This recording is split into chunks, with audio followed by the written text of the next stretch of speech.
You've likely felt the temperature increasing in recent days, weeks, months, and years. The temperature of people hating other people. Now, the term for this is misanthropy. Misanthropy literally just means the dislike of other people, specifically humankind. It's kind of like a dislike for humankind, for mankind. It's an antisocial behavior, a cynicism, a skepticism, a kind of reclusiveness. But the other part of this is the othering that happens when misanthropy is on the rise, when the hate of people is on the rise. And with virtue signaling and the sort of core virtue for people becoming a staple ingredient in most people's psychological diet, the average person is running a more fear-based mental caloric intake than ever before. You scroll through social media, you see hate, you see violence, you see animosity for people, for other people, for the other, for people that are different than you. And there has been, in my opinion, without question, a rise in this specific kind of dislike and disdain and mistrust of human beings over the last few years, to such a degree that it's become almost like a badge of honor to hate people based on some arbitrary ism or ist, right? You look at somebody, they disagree with you, they disagree with your political stance, they disagree with how you vote, they disagree with some social value, and immediately this becomes the reason, with a kind of like righteous indignation, for you to dislike them, for you to see them as the enemy. And slowly this is poisoning the waters of the human psyche. It's poisoning the water of how we interact with one another, because there is no longer a we, there is an us and a them.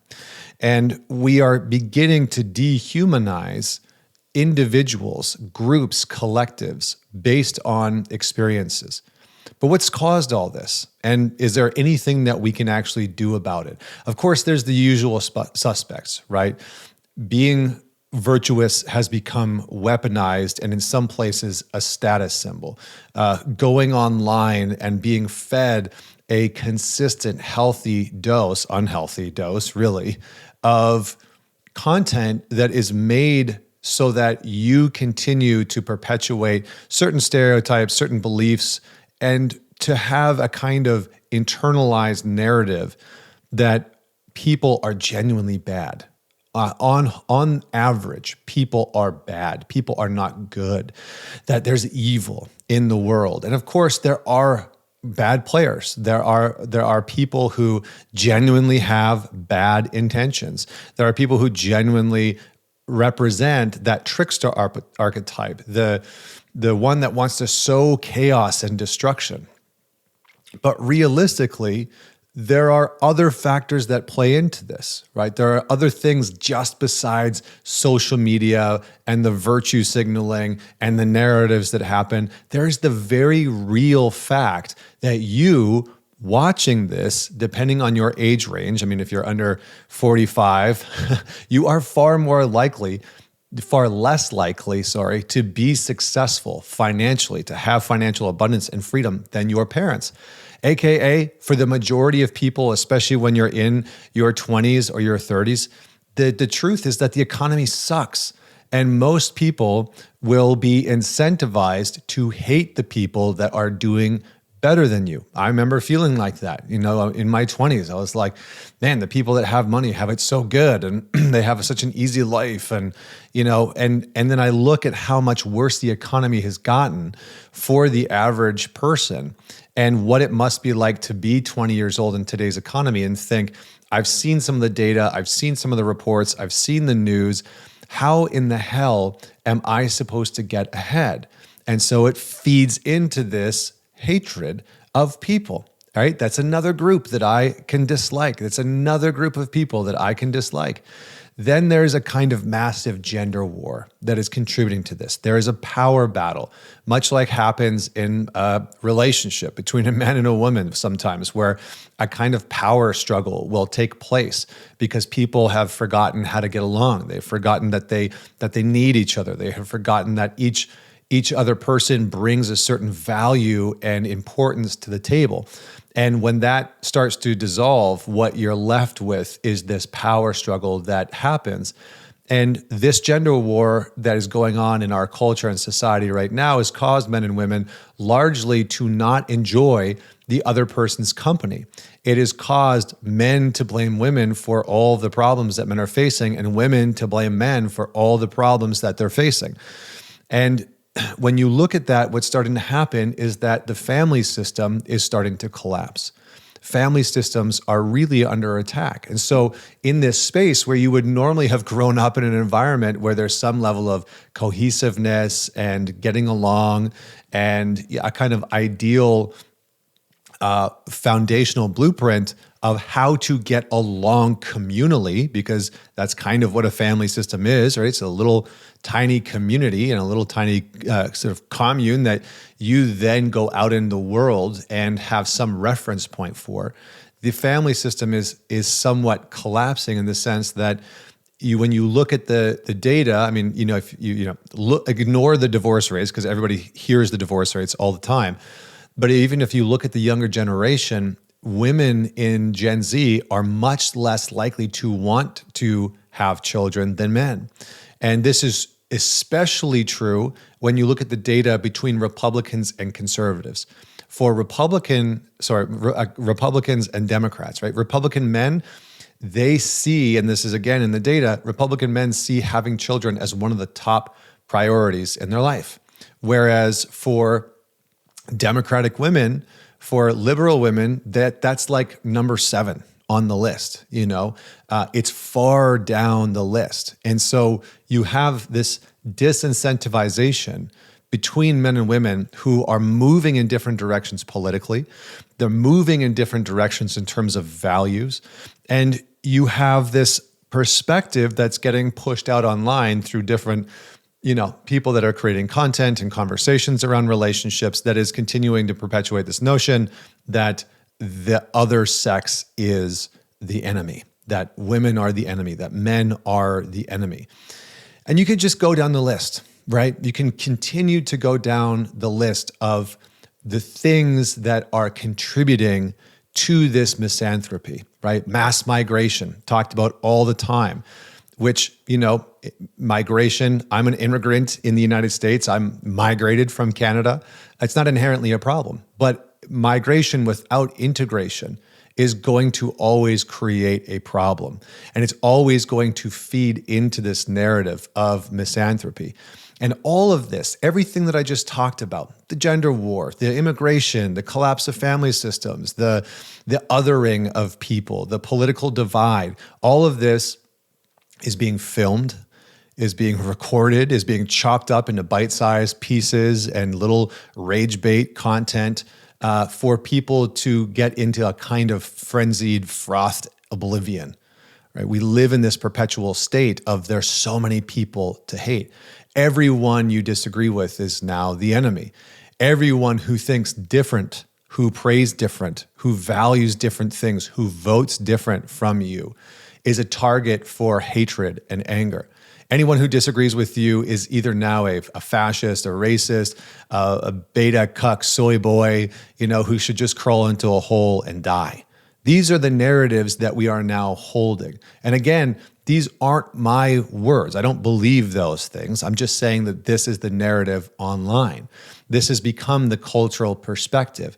If I disagree with you, it's now commonplace for me to continue to just cut you out of my life. And it's not just the extremists anymore. This is the part that I think for the last few years is like, well, it's just the extremists. Just the extremists feel that way. It's just the loudest voices feel that way. No, this has started to permeate into our modern culture. But here's the thing. People have always disliked the other. Yes, misanthropy is the dislike of humankind, But the problem that has started to happen is that the people that we accept, the people that we are allowed to like, has shrunk so rapidly and so exponentially because of all of the things that I just described. It's like the people that are acceptable for you to like as now this little tiny echo chamber of the people that go to your church, the people that have the same gender pronouns as you, the people that have the exact same belief system and values and voting, decisions. It has shrunk exponentially. And so in the age of misanthropy, sort of general like of people, of mankind, as it's upon us, it's being led by the people who have adopted it as a primary weapon and tool in the acquisition of power. And this is what I have come to coin virtuous misanthropy. Virtuous misanthropy, meaning it has become a kind of badge of honor to wish harm upon the person or the general population that you view as the other. This kind of disdain and hatred that is being perpetuated through modern conversations that says, all people are bad and wrong and the enemy except for your tiny, tiny little cohort. And people have really lost the thread because, it used to be funny. It used to be somewhat comical to openly joke about hating people, right? I remember growing up and me and my buddy, in junior high and high school, it was just like we would pretend to kind of be curmudgeons. It was like a funny and enduring thing to joke around about it, like disliking people because of their differences, and different lifestyle, different way of dressing, different way of speaking. Like it was something that allowed you to have curiosity, have a lightheartedness around it. If you're a Democrat, you could joke about the Republicans. If you're Republicans, you could joke about the Democrat. And there was kind of an enduring force there, that counterpart, it's normal to have a kind of othering there. And it's normal to look at them and say, I kind of dislike some of your decisions and choices. But now, however, anyone who disagrees with you is a racist, fascist, commie cucktard, right? I mean, it's just, the dehumanization has gotten to the point where people can't hold, I can disagree with you and still maintain relationship with you. And I've seen all of the reasons, right? I see all the when your beliefs and your values oppress me, then how can I have a relationship with you? And it's like, well, that's actually been the way that it's been throughout human species, throughout human existence, right? Is that adversity and disagreement between people eventually leads to a better way of coexisting.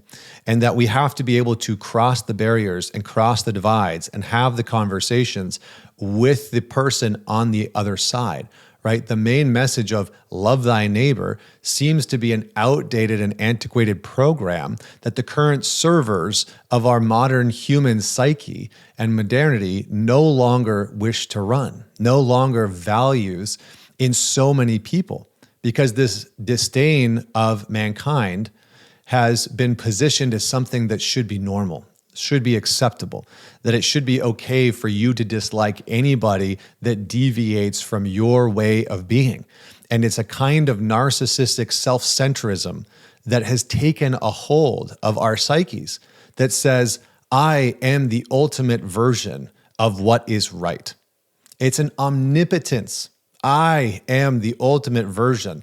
This version of being a human is the ultimate form of rightness, of righteousness. And anything that is any different from me should be canceled, should be obsoleted, should be banned from society and discourse, shouldn't be allowed to debate, shouldn't be allowed to express their opinions. And I want to be super clear on something. None of this, none of what I'm saying is a noble stand for Palestine or Israel or Russia or Ukraine. It's not a commentary about trans people or liberals or Republicans or Christians or Muslims. It's actually not a commentary about any of the things that up until this point you may have been trying to find. What side is Connor on? We have been so indoctrinated and conditioned to listen to people through the lens of what side are they on? Are they somebody that I agree with and it's okay for me to like? Or are they somebody that disagrees with me and so it's okay for me to slander them and wish harm upon them and absolutely loathe them? So if you're making it mean that, if you're reading through what I'm saying in this kind of zombie programming that our modern culture has dished out to all of us, that's actively taught you to consume all content through the lens of, is this a friend or a foe, based on whether or not they agree with me, you're not doing anyone any favors.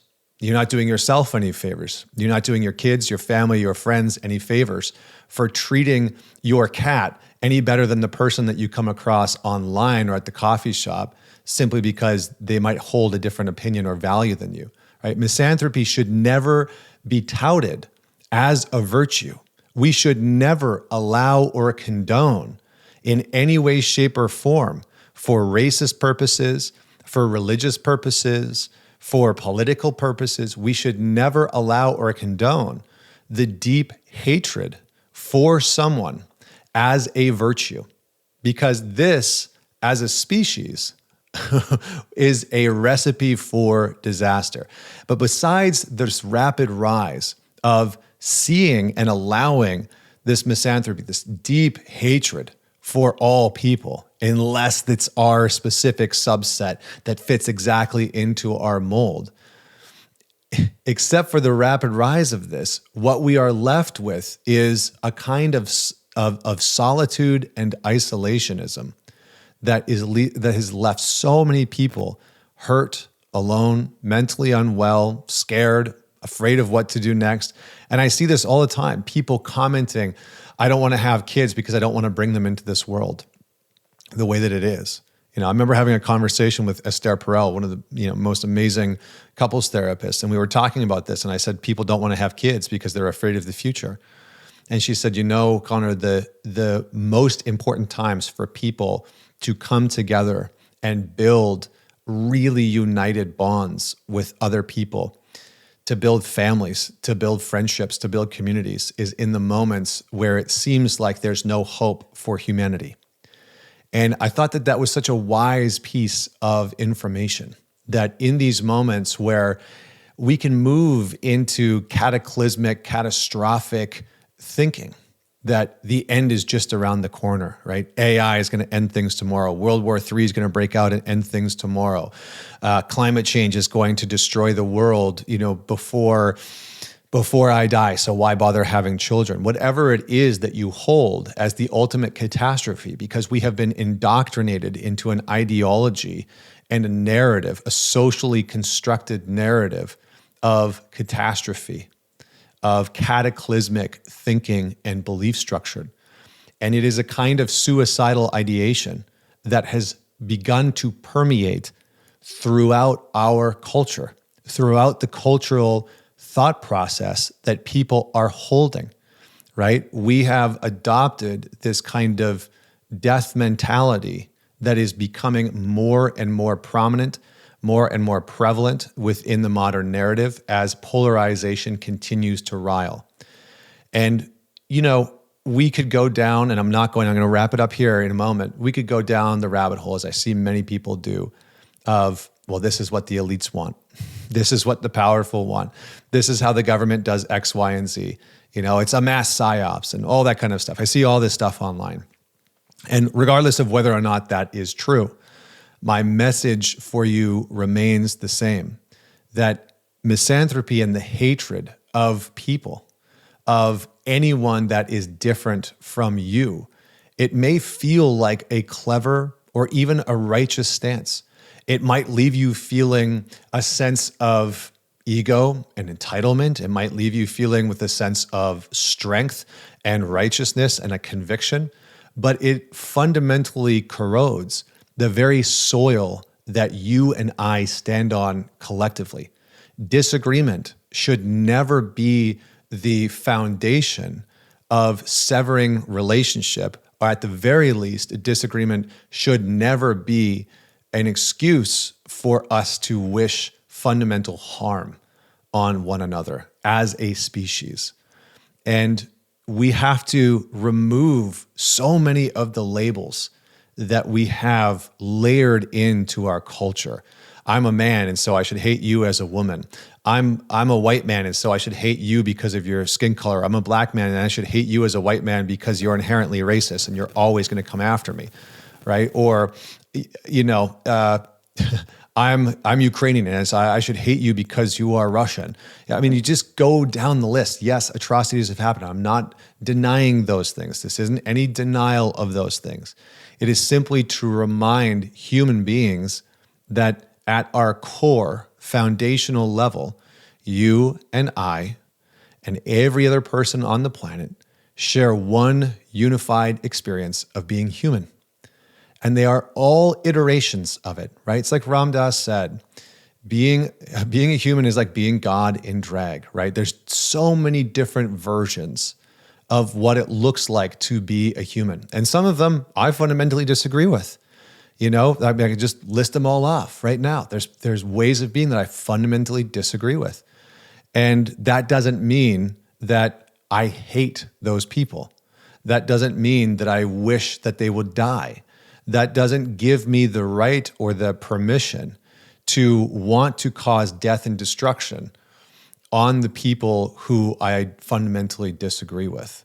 That is where we begin to collapse as a species, right? This is the Ouroboros snake, right? It's the snake that wraps around and eats its own tail. That is what we are beginning to do now, right? To despise humanity is to despise yourself. To despise humanity is to hate your children, your future. And to continue to perpetuate that is to actively, even if it's unconscious, but to actively contribute to the destruction of our species. And if you look closely, you'll find that cynicism is actually a very easy way out. Hatred of another is a very wonderful way out. It spares you from the vulnerability of hope. It spares you from the real effort of having to engage with somebody who is fundamentally different from you, to seek understanding. And through understanding, there is always some type of a portal for change and connection and transformation. Always. Without understanding, with just hatred and animosity, there's really no way through. And the harder, nobler path, in my opinion, and maybe I'm wrong, I'm open to being wrong. You might be watching this thinking, what a load of shit. I hate what this guy is saying. Okay, great. The nobler path for me is to hold a kind of radical faith in humanity, in the face of this misanthropy, in the face of this bubbling up volcanic quality of hatred for the other. Not a naive belief that people are perfect or they're just going to magically change, right? That the religious people that you dislike are going to magically change their perspective or their belief, that the opposing political party that you dislike are magically going to wake up and change tomorrow and have so much compassion and empathy for you. But a disciplined practice of seeing others as capable of better and to hold ourselves to a higher standard of getting there. So the question is not whether the world really deserves your love. The question is whether you will choose to be the kind of person where the world is worth being in, that you continue to perpetuate the quality of love and compassion and acceptance and curiosity that is actually necessary in a time of vile misanthropy, of vile hatred for anyone and all people that are different from you. And yes, I understand that there's a whole other conversation about policies, about politics, about the people that are running our governments and our countries, and that sometimes how you feel and how I feel and how another person feels about what should happen within policy is wildly different. That doesn't mean that I should hate the other person on the other side of the policy. And it doesn't justify my violence towards them ever. So man it forward. Share your thoughts and your comments in the comment section below. I'm curious to hear your thoughts on this one. And until next week, Connor Beaton signing off.